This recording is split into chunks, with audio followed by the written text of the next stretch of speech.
materi ini adalah ingin memberantas buta huruf, buta baca dan tulis Al-Quran.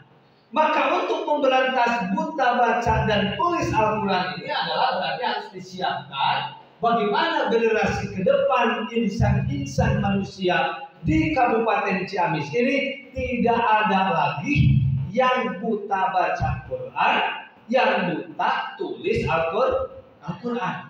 Maka dilahirkanlah kurikulum ini. Di antara supaya tidak mereka ini anak-anak generasi kita ke depan ini tidak buta baca Al-Quran, tidak buta tulis Al-Quran, maka disiapkanlah kurikulum untuk mempermudah bagaimana mengajarkan Al-Quran dan isi Al-Quran kepada tingkatan TKA, tingkatan TPA, tingkatan TKA. Ya, apa TKA? Taman Kanak-kanak Al-Quran. Apa TPA? Taman Pendidikan Al-Quran. Apa TKA? Ta'limul Quran bil Al-Quran. Nah, 3 komponen tadi, tingkatan tadi TKA, lalu meningkat kepada TPA, lalu meningkat kepada TKA, maka orang ini adalah dipersiapkan melalui kurikulum ini supaya generasi kedepannya ini mereka tidak ada lagi yang tidak bisa baca Quran. Dari nulis mah susah. Jangankan anak-anak, gurunya pun kadang-kadang nulis masuk. Nulis di papan tulis, ya, nulis huruf Al-Quran di papan tulis, pakai spidol atau pakai whiteboard atau pakai kapur. Biasanya ibu guru pun, ustadz dan ustadzah pun kalau nulis itu biasanya tanda lurus.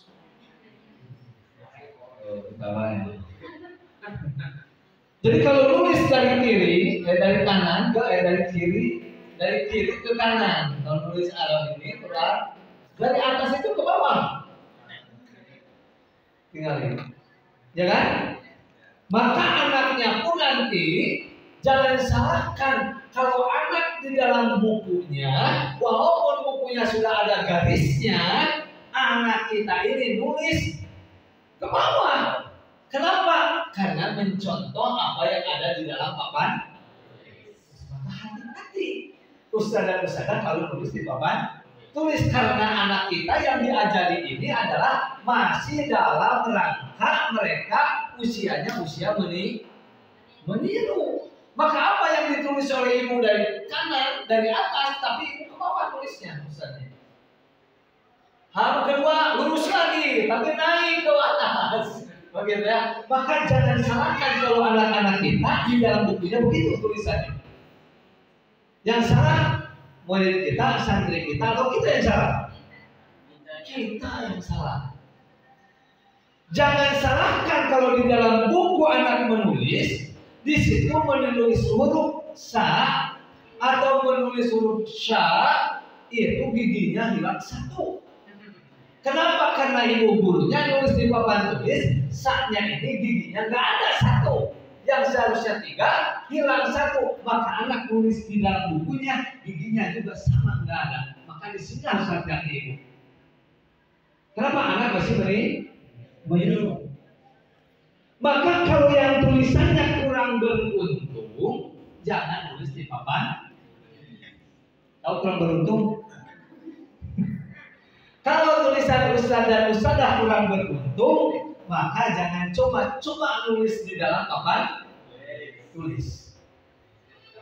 Kalau itu kurang beruntung itu apa?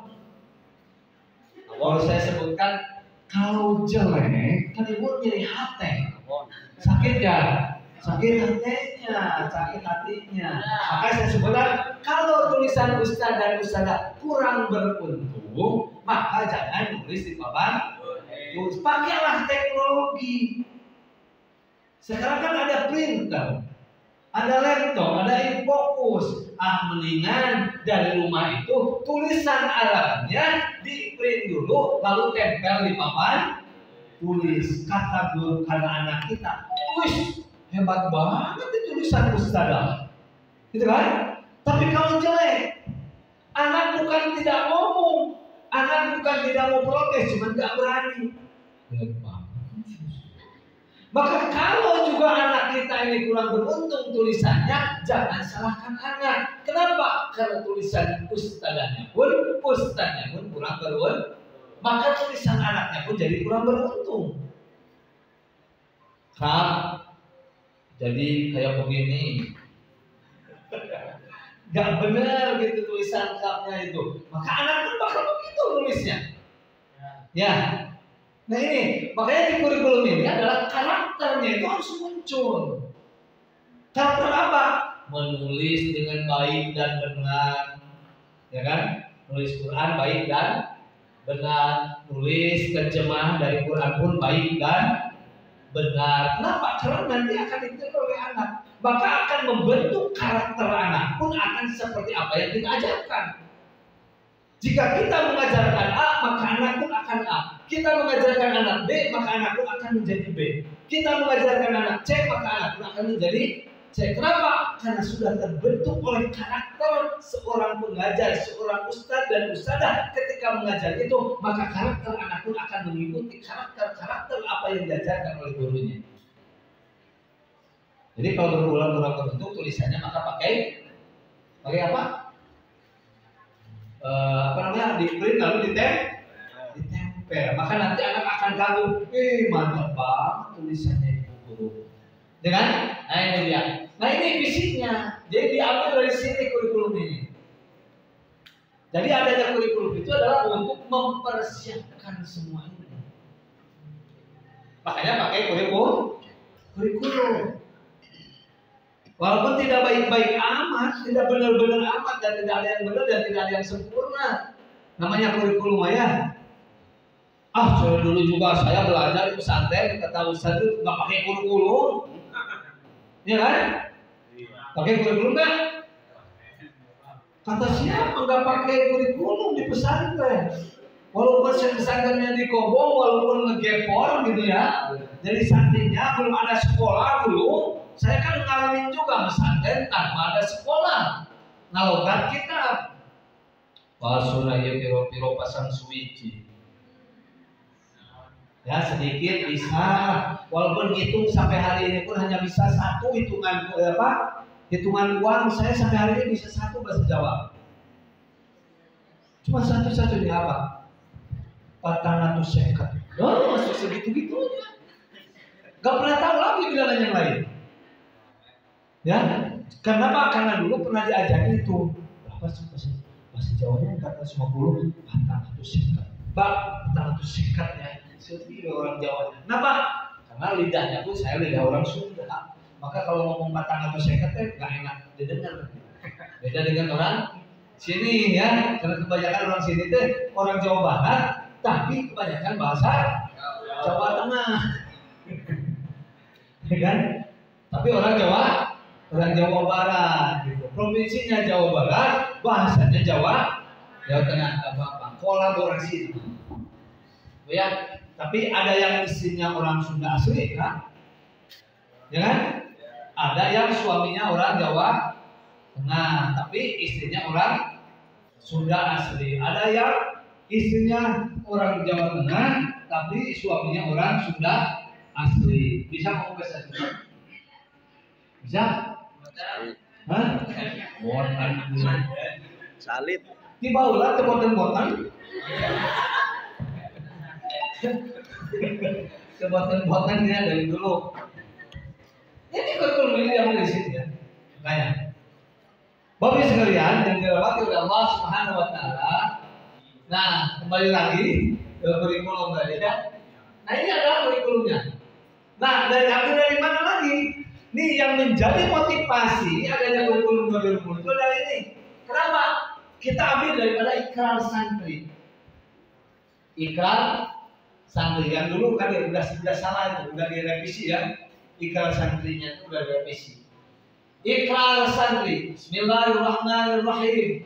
Aku santri TKA, TPA, Al-Quran, BKPRI. Demi baktiku kepada Ilahi dan cintaku kepada Al-Quran suci. Nah, diambil dari sini juga kurikulum ini, ya. Aku berjanji selalu sholat awal Waktu. Ini masih yang dulu kan?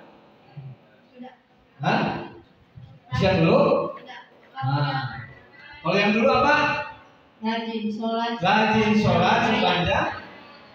Nah, maka sekarang diganti dengan selalu sholat awal waktu. Ya, selalu sholat awal waktu.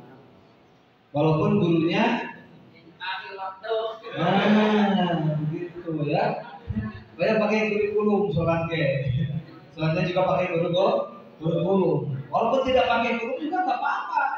Tapi tidak ada sebetulnya pembelajaran yang tidak pakai kurikulum. Saya juga pakai kurikulum dulu. Apa kurikulum dulu? Ada di dalam salah satu kitab yang tipis kurikulum itu. Kalau dulu di pesantren, apa kitab apa? Ta'limul Muta'allim. Itu kurikulum di dalamnya. Bagaimana adab dengan guru, bagaimana guru dengan muridnya, ya kan? Ada di situ. Bagaimana cara mengajar guru, bagaimana guru mengajar, bagaimana ketika menghadapi anak, itu ada di Ta'limul Muta'allim. Maka kata siapa kalau dulu tidak pakai kurikulum? Cuman kalau dulu kurikulumnya ini hanya ada di dalam otak Pak Kiai, tidak dibukukan kurikulumnya itu. Dulu itu hanya ada di dalam otak Pak Kiai, otak Pak Ajengan. Kurikulumnya kalau sekarang itu ditulis dalam bentuk buku, itu namanya kurikulum, ya kan? Rajin mengaji setiap hari, taat dan hormat dan berbakti kepada ayah dan ibu, taat dan hormat kepada guru. Apa ini bukan dari taklim? Ini semuanya dari taklim Allah Ta'ala, ya. Menuntut ilmu sepanjang hayat, sayang kawan dan suka memaafkan. Taklim juga. 7 mengabdi untuk negeri dan bermanfaat bagi umat. Dulu mah nggak ada ini, nggak ada mengabdi untuk negeri. Bisnis disebut teroris, MPTKB KPRI, maka memakai kalimat mengabdi untuk negeri dan bermanfaat bagi umat. Takut nanti BKPRI disebut teroris. Kan dikit-dikit orang Islam disebut teroris. Dikit-dikit teroris, dikit-dikit teroris. Padahal ternyata yang teroris itu adalah orang kafir. Susah-susah amat sih kafir. Orang termasuk si Sambo. Ternyata teroris asli. Kalau Ustaz Abu Bakar Ba'asyir, Ustaz Habib Rizik disebut teroris di mananya? Belakang goblok begini. Sambo yang teroris. Coba asal tahu. Oh ya, jangan takut-takut cara aku ngomong apa gue sekarang ngomong teh. Oh ya, nanti sebentar lagi juga ganti presiden. Amin. Nah, kalau sekarang ada 7 ya. Amin. Kita doakan ganti asal jangan ganti tapi harus tambah amin. Saya tanya yang ustadnya, yang ustad mending ganti istri atau tambah? Nambah, Oke. Luar biasa. Ada di sini, ada di sini, Pak Kiai? Gak ada, kalau ada nggak berani. Saya istrinya ada di sini. Mendingan ganti atau nambah? Nambah. Berarti siapa orang beraninya? Berani ngomong. Ya. Oke, Bu. Nah ini 7 sekarang ya. Ada ikhlasan ini sekarang sudah diganti jadi 7 item ya. Nah ini menjadi landasan adanya kurikulum. Dan isi daripada semua ini adalah kurikulum sebetulnya. Yang diambil dari mana? Dari salah satu kitab Ta'limul Muta'allim. Tipis kitabnya, tapi luar biasa isinya. Ya kan? Nah, kita teruskan. Ini kurikulum. Ada 4 yang ingin saya jelaskan di kurikulum ini. 1, urgensi. Yang kedua, karakteristik. Yang ketiga, perbandingan. Yang keempat, ada standar kelulusannya atau SKL. Nih, 4 ini ya. Ruang lingkup daripada kurikulum tahun 2020. Nanti buku yang dua ini saya simpulkan dalam bidang ini. Nah, urgensi. Apa urgensi? Darurat. Urgen. Urgen saya. Urusannya urgen. Muhimmun jiddan. Apa? Muhimmun jiddan, penting. Sangat penting sekali. Nah, urgensi daripada kurikulum ini adalah yang pertama dari kurikulum TK TPA ini. Kenapa ada kurikulum tahun 2020 dibikinkan kurikulum baru? Karena sangat penting harus adanya kurikulum, harus ada pembaruan daripada kurikulum, ya. Perlu kurikulum sesuai dengan perkembangan zaman, ya kan? Walaupun Quran ini adalah tidak usah menyesuaikan dengan perkembangan zaman, karena memang Quran dan hadis sesuai dengan perkembangan zaman. Quran dan hadis itu tidak akan pernah tergerus dengan adanya zaman. Semodern-modernnya bagaimana perkembangan zaman ini tidak akan bisa menggerus dan tidak akan bisa mengalahkan urgensitas daripada Al-Quran dan hadis. So, kapan Quran tidak sesuai dengan perkembangan zaman? Sampai hari ini, dari mulai zaman Nabi Muhammad, Quran ini sampai hari ini pernah nggak ada satu ayat yang tidak sesuai dengan perkembangan zaman? Nggak ada, ya kan? Maka ini adalah urgensitasnya, perlu kurikulum sesuai dengan perkembangan zaman ini. Artinya adalah bahwa perkembangan zaman ini harus diikuti perkembangan zaman ini melalui karena adanya teknologi dalam perkembangan zaman. Bagaimana mengajarkan kita kepada anak ini adalah menggunakan alat-alat atau teknologi-teknologi tertentu sesuai dengan perkembangan zamannya. Bagaimana kita mengajarkan Quran dengan alat teknologi, bagaimana kita mengajarkan al-hadis dengan alat teknologi yang ada hari ini, maka gunakanlah alat teknologi itu. Nah, ini yang dimaksud dengan perlunya adalah kurikulum sesuai dengan perkembangan zaman. Bukan berarti Quran tidak sesuai dengan perkembangan zaman, bukan berarti hadis tidak sesuai dengan perkembangan zaman, tapi bagaimana kita mengajarkan Quran di era perkembangan zaman yang sudah modern. Tuh intinya, ya kan? Bukan menganggap Al-Quran tidak sesuai dengan perkembangan zaman, tapi bagaimana kita mengajarkan Quran, mengajarkan hadis, mengajarkan tauhid, mengajarkan ilmu fikih, mengajarkan mengajarkan kitab-kitab yang lain, tapi melalui alat-alat teknologi. Kan sekarang mah kitab-kitab bisa di-download kan? Kitab-kitab itu ada di dalam kitab. Seperti As-Samilah, ya kan? Kitab As-Samilah itu berbagai kitab hadis, bahkan ratusan ribuan kitab hadis itu ada di situ. Kita bisa download kan begitu. Tidak kuat beli sekarang mah gampang, tinggal download kitabnya.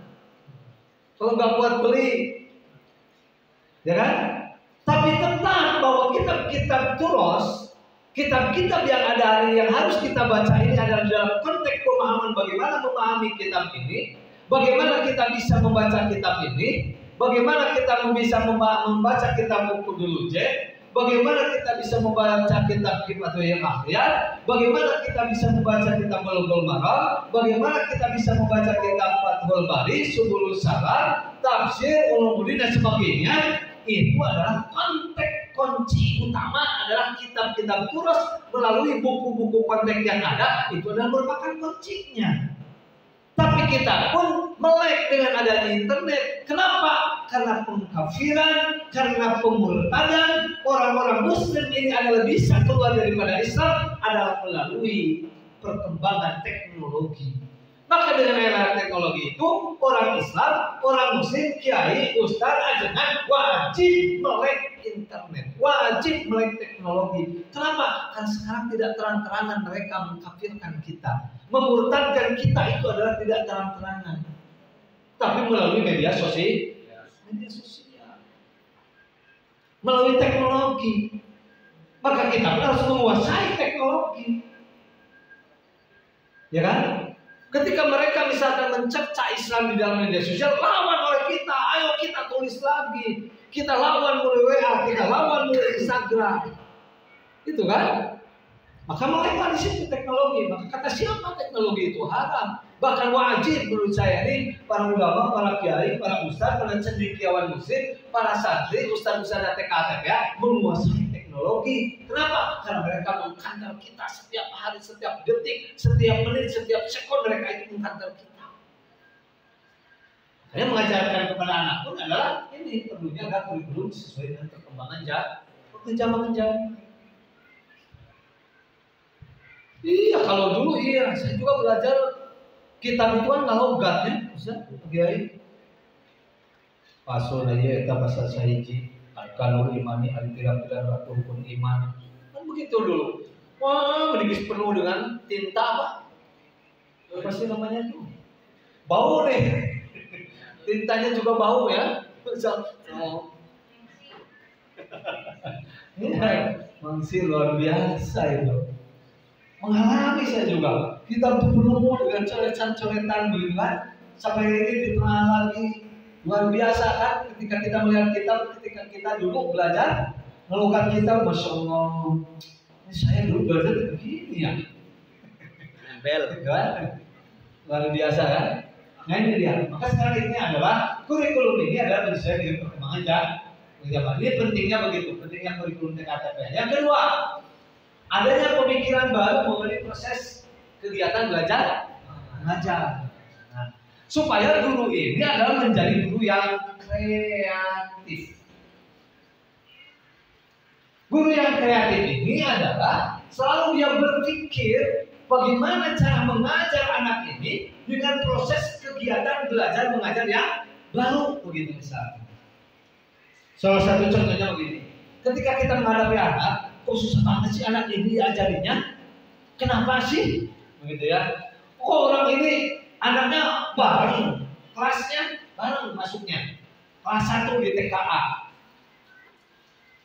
Tapi ketika belajar mikro, yang ini mah sudah jilid. Sudah halamannya sudah halaman 3. Yang ini, yang satu saja halaman 1 itu susah terus diajarin anak ini. Ya? Nah, maka disinilah guru harus memiliki pemikiran yang baru mengenai proses kegiatan belajar mengajar. Kenapa? Kadang-kadang kan ada satu kaidah, ada satu maf'ul yang mengatakan al-jadidu ladidun. Kan gitu? Yang baru itu adalah cari yang baru. Gitu saja. Yang baru. Al-jadid ladidun. Yang baru itu adalah enak. Ya makanan enak gitu udah yang kayak gitu mah belum tentu enak. Ya kan? Al-jadid dari maka kita mencari berpikir terus, mengembangkan daya pikir kita, mengembangkan pemikiran kita, bagaimana kita mencari proses-proses pembelajaran yang dapat diserap oleh anak hari ini. Begitu. Kenapa? Karena anak pun berkembang. Anak dulu yang sudah tua sekarang itu kan beda. Anak sekarang dengan anak-anak tempo dulu itu berbeda. Cara berpikirnya berbeda, ya kan? Kemauannya pun banyak berbeda. Sudah terpengaruhi dengan berbagai hal.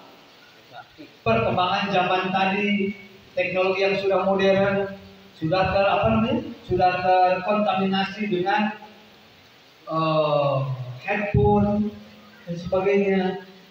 Dan sekarang kalau kita dulu ngajar kepada anak itu kan mudah dulu itu. Kenapa? Karena tidak ada permainan yang lain. Sekarang akan sulit. Konsentrasi anak itu adalah terbagi-baginya beberapa. Terbagi dengan game zone, terbagi dengan game yang ada di HP, belum lagi PlayStation, belum dan sebagainya. Anak itu datang ke kelas itu terbagi-bagi katanya. Bagaimana ibu guru, bapak guru pembagian konsentrasi tersebut supaya anak benar-benar konsentrasi terhadap pelajaran. Sekarang itu hal yang susah untuk ustaz ini.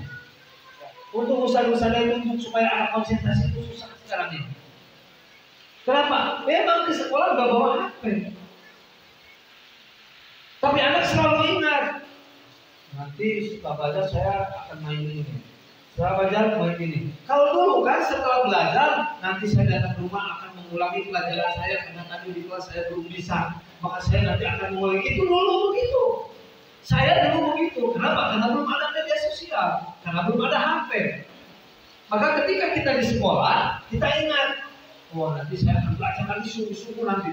Datang ke sekolah atau datang ke rumah, bukan ngambil HP kan karena belum ada HP. Buka lagi bukunya, baca lagi disebut ngaderes dalam istilah Jawa Barat itu kan. Murojaah kalau dalam istilah bahasa Qur'annya. Kita murojaah dulu habis dari bulan. Nah, sekarang kan enggak. Pulang sekolah, pulang sekolah, ke Facebook, pulang sekolah, main WA, pulang sekolah, main Instagram dan sebagainya. Sekarang kan begitu. Kalau tidak bisa mengefektifkan, mencari formasi-formasi, mencari pemikiran-pemikiran baru dalam mengajar anak, udah kita ketinggalan sehari. Ya, kamu lamun guru dan datang ke sekolah bawa HP. Sekarang kan gurunya bawa HP ke sekolah. HP itu ada HP. Anak belajar ikro, ya kan? Anak belajar ikro, gurunya baca HP. Ya, mana? Halaman koyo baris keduanya. Ya, kok baca. Saya berapa? Ibu udah. Oh ya, udah. Apa yang dibaca oleh anak itu gurunya juga nggak tahu.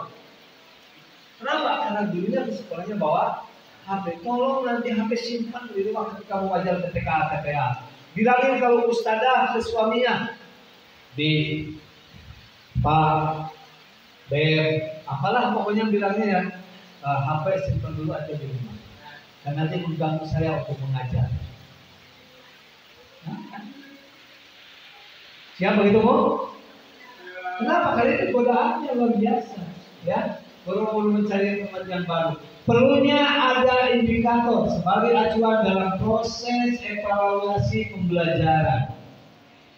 Perlunya adanya indikator. Apa indikator?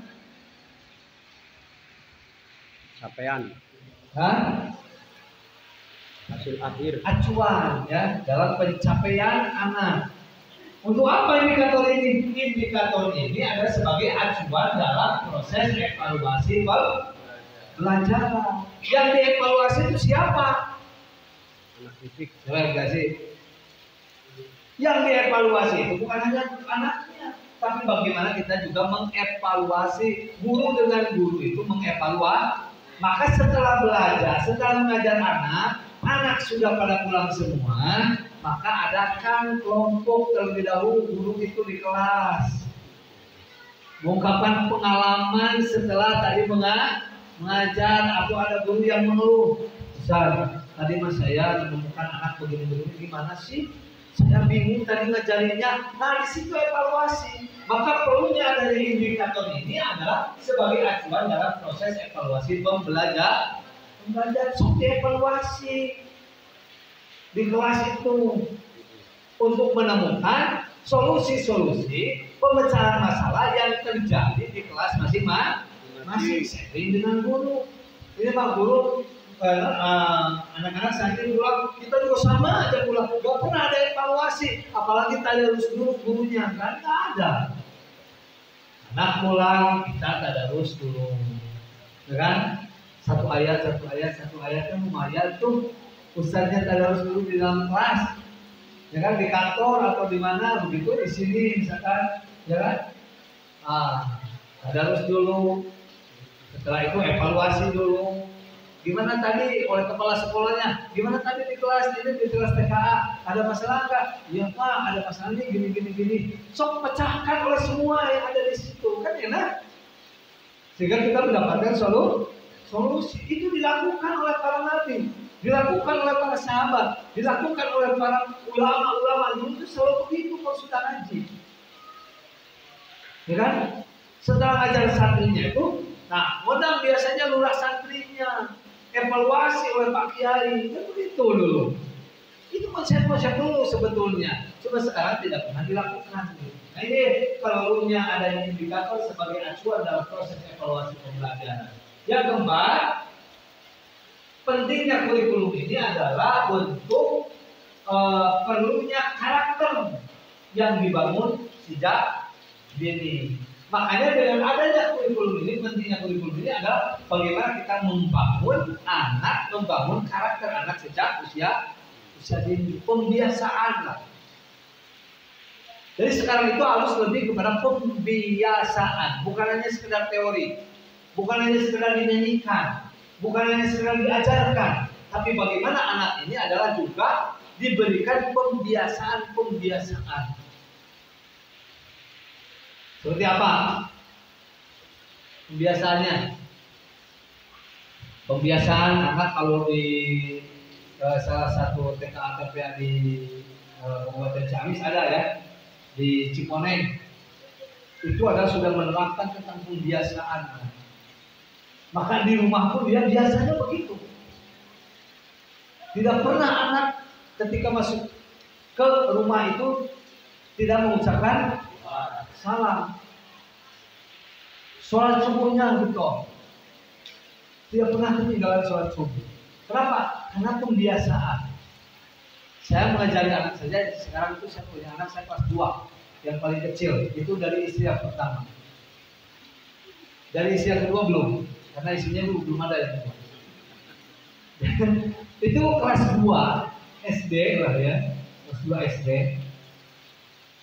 Sejak kecil selalu saya bawa ke masjid subuh, digendong dari rumah. Walaupun dia tidur sama istri saya, Sumi, nih gendongin, gendong tidur dia di sini. Di bawah saya digendong tidur, dibawa aja ke masjid, bawa sampai ke masjid. Datang ke masjid masih tidur juga. Udah kita simpan saja di masjid. Simpan masih tidur juga, nggak apa-apa. Sudah komat, masih tidur juga, dibangunin, gak bisa dibangunin, udah biarin, gak apa-apa, yang penting dia ada di masjid. Kan? Sudah sholat, saya sudah beres sholat. Assalamualaikum, masih tidur juga. Beres sholat, dan sebagainya, saya bangun. Bangun, tapi udah selesai nih sholat. Baru dia bangun. Oh ini baru sholat, tapi mana? Ini dari masjid ya. Dia mesti tidur, bangun, akhirnya dia ke tempat dulu, dia sholat sendirian. Udah biarin aja, dia sholat sendirian. Tapi di masjid, yang penting dia mau berangkat ke masjid. Hari ini kelas 2, saya nggak usah tidur lagi. Bangun 3:30 karena sudah biasa. Dia bangunnya 3:30. Kita tinggal ngomong aja begini, Dek, ini udah 3:30, oh iya, bangun. Langsung dia ke air, ayo Bik, masjid. Itu kan luar biasa. Kenapa? Ini karakternya sudah terbentuk. Karakter ini adalah bagaimana pembiasaan terhadap anak. Maka ustaz dan ustazah di kelas pun kita menerapkan tentang pembiasaan kepada anak melalui ini. Perlunya karakter yang dibangun sejak usia dini. Maka tugas ustaz ini adalah membangun anak, membangun karakter anak sejak usia TKA, sejak usia TPA, supaya nanti menginjak masa dewasa dia tetap punya pembiasaan seperti apa yang dilakukan ketika masih anak di TKA, TP. Siap? Hah?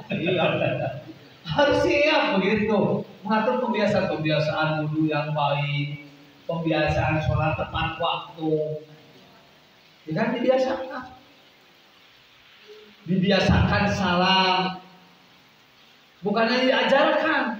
Jadi bukan hanya mengajarkan salam, tapi bagaimana kita membiasakan kepada anak untuk salam.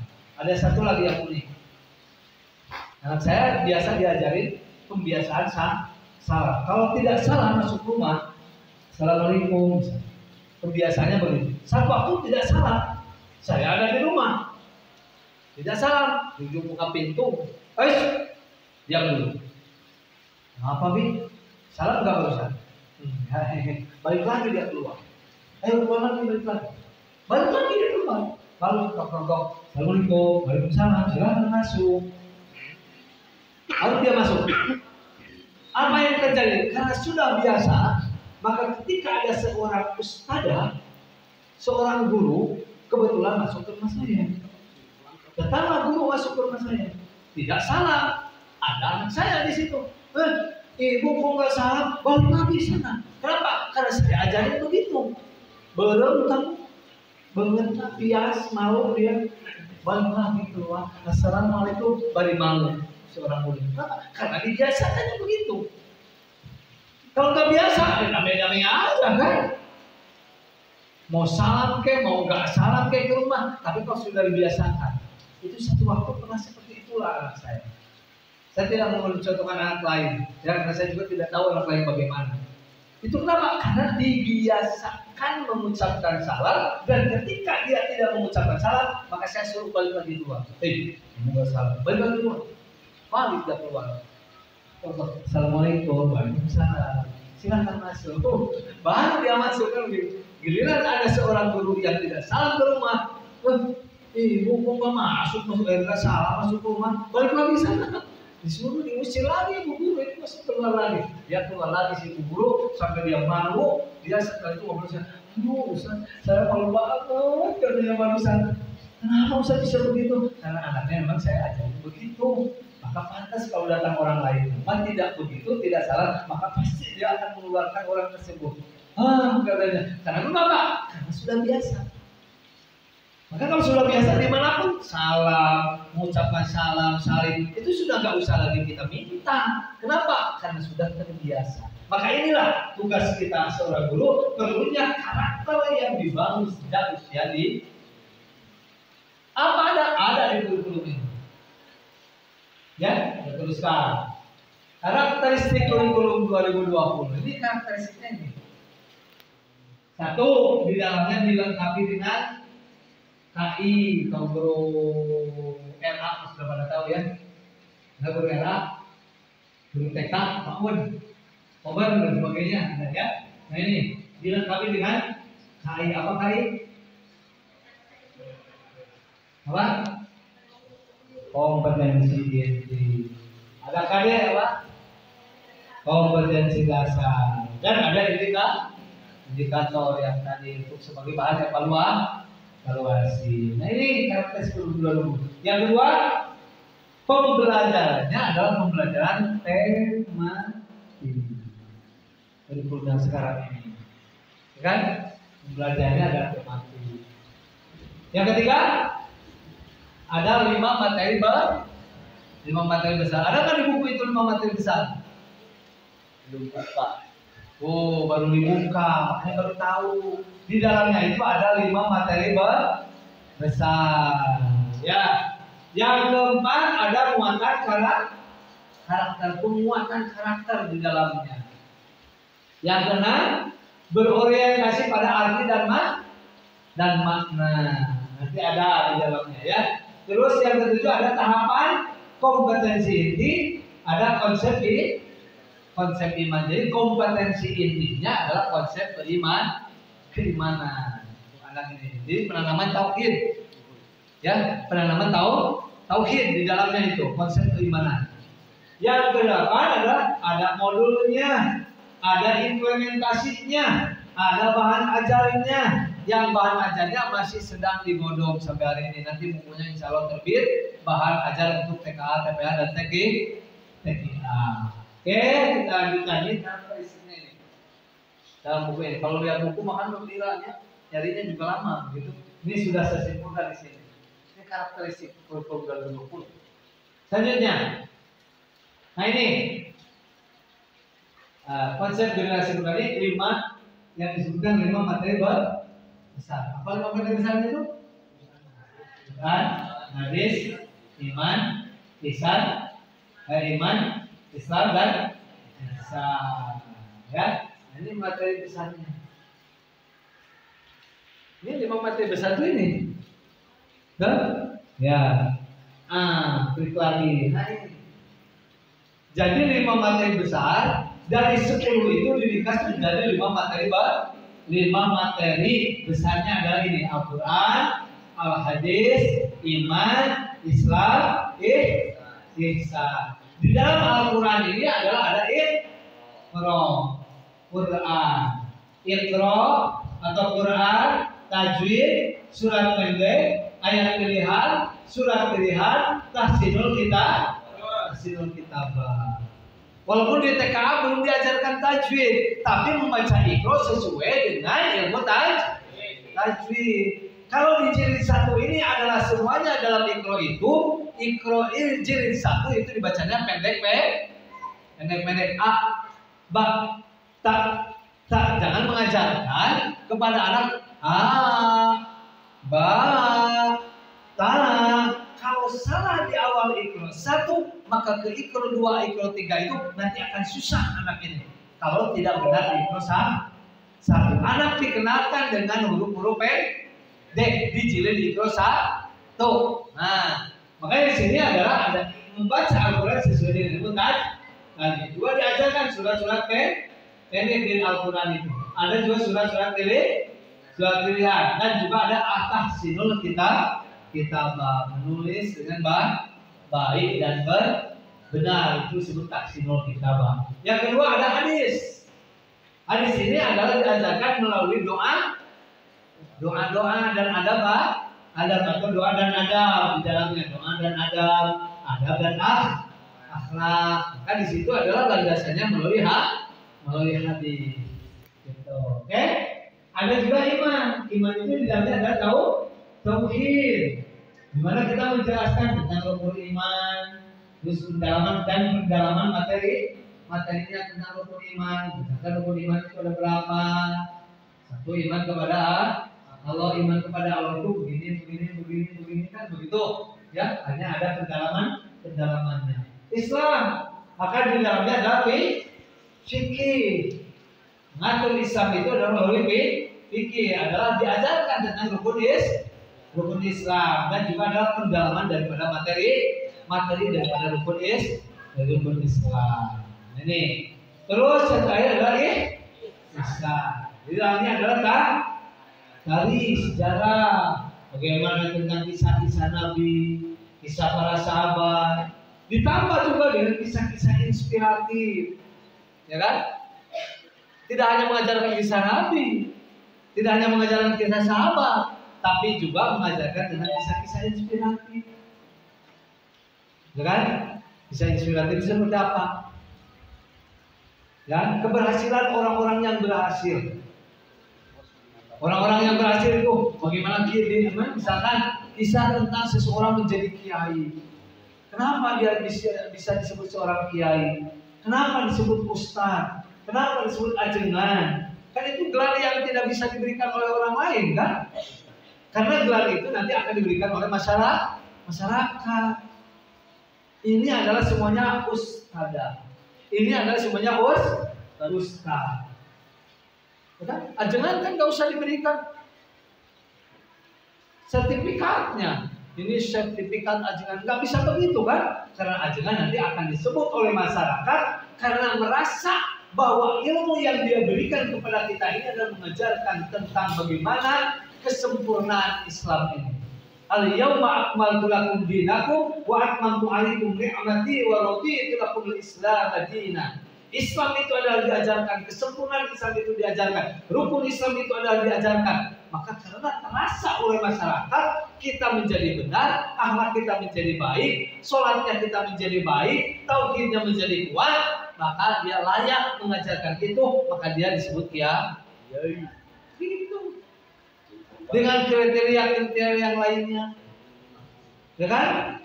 Kiai makan akhlaknya baik, akhlaknya bagus, adabnya luar biasa, baca Al-Qur'annya juga biasa, baca kitabnya juga oke, sholat tahajudnya betul, duanya tidak pernah terlewat, itu kan? Itu kan seorang kiai yang begitu. Kalau tidak begitu bukan kiai. Suatu hal ketinggalan, tahajud nggak pernah, Senin Kemis tidak pernah Senin Kemisnya. Itu naon? Pantas nggak? Ya nggak pantas Nggak banget. pantas begitu. Maka seorang kiai itu yang memiliki begitu. Adabnya tidak baik, ngomongnya sombong. Itu bukan kiai yang begitu mah. Kiai itu kan kalau bicara luar biasa, mengandung hikmah dan maknanya luar biasa. Itu kan banyak kiai. Ya kan? Maka kalau dalam zaman sekarang ini tidak sepertinya kiai ini adalah memiliki kriteria sebagai seorang kiai. Ya kan? Ajengan-ajengan sekarang ini, kiai-kiai sekarang ini tidak seluruhnya memenuhi persyaratan kiai sekarang ini susah. Ada makanya disebut kiai proposal. Kamu kiai proposal? Pegawainya kerjaannya ada di Pemda bawa-bawa proposal, memalukan banget. Kiai ajengan pimpinan besar dan bawa-bawa proposal, janganlah. Saya juga ketua BKPRMI nggak bawa-bawa proposal. Kenapa? Karena orang lain yang bawa proposalnya bukan saya. Saya mainin tangan doang. Nggak datang ke Pemda. Itu kan? Dulu dikasih 2 juta per TKA TPA, dikasih 2 juta per TKA TPA yang sudah kebagian, yang belum kebagian gigit jadi ada. Yang belum kebagian atau yang sudah kebagian itu kan dikasih kita. Ya kan? Kalau saya serahkan, tinggal yang 1 miliar itu masuk dulu ke kantong DPD BKPRMI, ke rekeningnya. Itu kan? Kalau mau serahkan, enak orang lain kan nggak tahu mau dikasih 1 juta ke, mau 500 ke. Sekarang kan sudah jelas langsung masuk ke rekening masih 2 juta jumlahnya 1 miliar. Saya kebagian nggak? Nggak kebagian.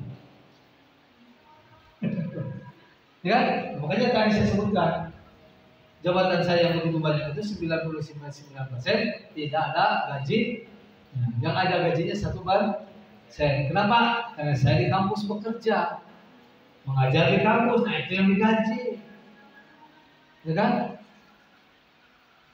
Itu digaji, dikasih per bulan. Kadang-kadang 3 bulan sekali saya digaji juga, ya kan? Tidak sebulan sekali, kadang-kadang 3 bulan baru digaji. Nah 99% itu tak ada gajinya, walaupun banyak aktivitasnya, ya kan? Tapi langsung nanti digaji oleh yang disebut dengan min haitsu la yahtasib. Rezeki itu datang dari mana? Walaupun nggak digaji. Di MUI digaji gitu, pengurus MUI, jadi sekretaris MUI digaji nggak? Enggak, di DMI digaji nggak? Enggak, di BKPRMI jadi ketua umum BKPRMI digaji nggak? Belum. Belum, sudah 5 tahun. Kan? Tapi sama, saya berharap digaji oleh Allah. Ada tangan dari Allah. Ya kan? Kenapa datang dari Allah? Contoh, enaknya punya ilmu. Kemarin saya ikutan namanya apa? Ulama muda, ulama juara penggerak. Saya ikutan ulama juara, ulama penggerak provinsi Jawa Barat. Dari BKPRMI saya cuma sendirian yang ikut. Begitu ikut, dites dari jam 8 pagi sampai jam 2 siang. Dites namanya nyeri kita, nggak online. Ya kan? Yang ujinya ada 16 profesor kiai haji. Diuji berbagai macam tentang keislaman. Di akhir ujian adalah harus menyebutkan referensi kitab. Alhamdulillah. Ya kan? Menjelaskan tentang Islam bagaimana, menjelaskan tentang bagaimana dakwah secara online, bagaimana dakwah melalui jamaah yang ada, bagaimana perkembangan dakwah hari ini dan sebagainya. Diuji terakhir diuji kitab kuning, kitab bodas. Kitab kuning menyebutkan referensi kitab. Alhamdulillah saya dapat menyebutkan referensi kitab 128 kitab. Tertinggi di antara yang diuji dari 32 yang diuji, ustaz-ustaz, kiai-kiai yang diuji, saya dapat menyebutkan 128 kitab. Bukan itu yang menjadi juaranya. Apa? Karena saya menyebutkannya beda dengan orang lain. Ini saja mengacak kitab anu, wah, kalau masalah kitab, kalau saya enggak. Kitab fikih, satu ada kitab fikih yang paling tipis dan yang paling rendah, namanya adalah Safinatul Najah. Lalu ningkatlah dari Safinatul Najah adalah ke kitab Fathul Qarib. Dari Fathul Qarib ada lagi tingkatannya, terus saya sebutkan sampai pada Kifayatul Akhyar, sampai kepada Ihya Ulumuddin, saya sampaikan dari mulai yang bawah sampai kepada yang paling tinggi. Eta beda nama jeung Fathul Qarib. Bedanya dengan orang lain itu di situ. Saya sebutkan kitab hadis yang paling rendah ada yang pertama, ada kitab hadis Bulughul Maram. Dari Bulughul Maram ada lagi tingkatannya adalah Subulus Salam. Dari kitab Subulus Salam ada lagi yang paling tinggi adalah kitab Fathul Barwi. Sebutkan satu terus dari bawah ke atas, bawah ke atas, bawah ke atas. Itu yang membedakan dengan yang lainnya. Maka jadi juara 1 di tingkat Jawa Barat. Padahal itu Kiai Jumhur Bungkul Bu, masalah salah strategi. Di dalam strategi abdi menang. Walaupun macana kita belum tentu bisa KB. Dari mana saya tahu kitab itu? Kalau ngajar saya pakai referensi. Ini mau ngajar tentang fikih muamalah. Kitab apa saja ini yang bahas tentang fikih muamalah, maka carilah kitab-kitab yang membahas tentang fikih muamalah. Saya cari kitab-kitab ini, saya sadur, oh kalau ini dalam kitab ini mah ini, kalau dalam kitab ini keterangannya begini, kalau kitab ini misalkan syirka dalam kitab ini bagaimana? Kitab ini begini, dalam kitab A begini, kitab B begini, kitab C begini. Hanya jadilah satu kesimpulan, syirka ini dalam kitab ini. Makanya saya jadi hafal kitabnya, walaupun belum pernah baca kitabnya secara keseluruhan. Begitu Bu. Nah, itu namanya car. Maka jadi guru teh kudu car, ulapin, jangan pintar tapi harus cerdas. Karena cerdas dan pintar itu beda. Orang pintar belum tentu, tapi orang cerdas pasti dia pintar. Mau ya cara makan itu.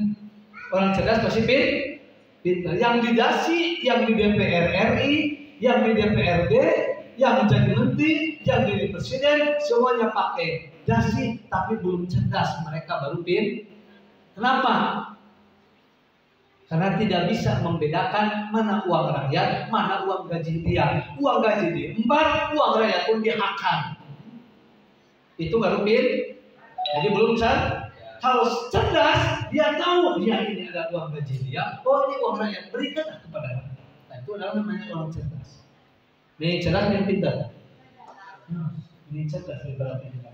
Karena orang cerdas bisa membedakan mana al-haq, mana al-batil, mana wajib, mana sunat, mana haram. Itu adalah orang cerdas. Ya, ini cerdasnya. Oke Bu, nah ini nanti ada diimplementasi ya. Jenjang dan evaluasi waktunya. Nah ini perbandingan ada. Tadi ada perbandingannya. Perbandingan kurikulum 2010 ke kurikulum 2020 itu apa perbandingannya? Tajwid dulu. Tajwid materi pokok di jenjang TPA mulai level B dan level jenjang di jenjang TKA. Bahwa dulu itu sudah dicantumkan mulai jenjang TKA dan TPA level A. Oh, yang sekarang mah. Yang dulu adalah baru di TPA level B. Nah, sekarang mah tajwid itu adalah sudah dicantumkan mulai dari level TKA level A. Itu bedanya. Perbandingan dulu dari sekarang. Yang kedua surat pendek. Dulu itu targetnya kurikulum 2010, targetnya adalah target hafal bacaannya saja. Sekarang ini apa? Target hafal bacaannya juga maknanya atau artinya, tarjimnya. Maka semakin berat tugas ustadz itu, bukan semakin ringan sekarang ini. Kalau dulu hanya cukup hafal bacaannya, sekarang itu harus hafal dengan terjemah. terjemahnya. Aduh, dulu aja susah menghafal Qurannya aja bacaannya. Sekarang harus hafal dengan maknanya. Maka tugas kita ini sebetulnya semakin berat nih. Terus ada bacaan sholat. Dulu bacaan sholat cukup hafal bacaannya saja. Sekarang harus dengan terjemah. Kalau sekarang bacaan sholat, inna sholati wa nusuki wa mahyaya wa mamati lillahi rabbil alamin. Maka dengan terjemahnya kalau sekarang hafalnya. Allahu akbar kabira walhamdulillahi katsira. Dengan terjemahnya sekarang dihafalkannya. Kalau dulu cukup bacaannya, bacaan sholat itu. Maka semakin berat. Siap, Om? Waduh, sinar itu beda aja. Doa, target hafal bacaannya sekarang dengan terjemah. 2020 itu dengan terjemahnya. Di Indonesia digabung dengan materi tauhid fikih dalam satu materi yaitu di Nur Islam. Kalau dulu jenjang TKA menggunakan nama yang berbeda yaitu disebut akidah Islamiyah. Sekarang materi di Indonesia dipecah menjadi dua yaitu materi tauhid dan materi fikih. Ada materi tauhid, ada materi fikih. Lihat di situ juga sudah ada, ya. Ayat pilihan dan surat pilihan diberikan mulai level TPAB kalau dulu dan TPAC.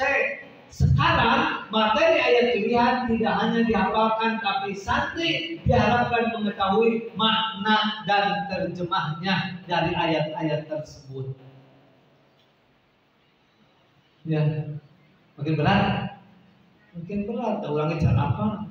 Kita juga tidak hafal. Sekarang bagaimana supaya anak hafal terjemah? Luar biasa. Oke, Kisah Islami dulu tidak terinci dan masih masuk dalam materi di Nur Islam. Sekarang kisah Islami sudah dirinci dengan kisah-kisah para nabi, para sahabat dan semua jenjang dari TKA, TPA dan TKA sesuai dengan kurikulumnya. Itu beda namanya perbandingannya. Ya. Nah, ini SKL. Standar kelulusannya, tadi kan ada SKL ya. Nah, standar kelulusan ini adalah standar kelulusan TKA, standar kelulusan TPA, standar kelulusan TKA. Ini standarnya, ukur kurikulumnya. Ya. Nah, ini sudah nanti ya di dalam implementasi ya, semuanya ada ya. Dan implementasi ini adalah bagian daripada materi karakter. Nah, ini tambahannya materi karakter. Nanti ada standar kelulusannya di belakang. Ini juga ke karakter dulu ya. Karakter ini merupakan implementasi dari sifat-sifat yang wajib bagi Rasulullah. Ini satu, karakter itu adalah sidik. Dua, mana? Nah, sidik ini yang dikembangkan menjadi sikap. Bagaimana anak ini bisa mempunyai sikap peduli? Bagaimana anak punya sikap disiplin dari sidik ini? Bagaimana anak bisa menjadi anak yang sabar dan tekun?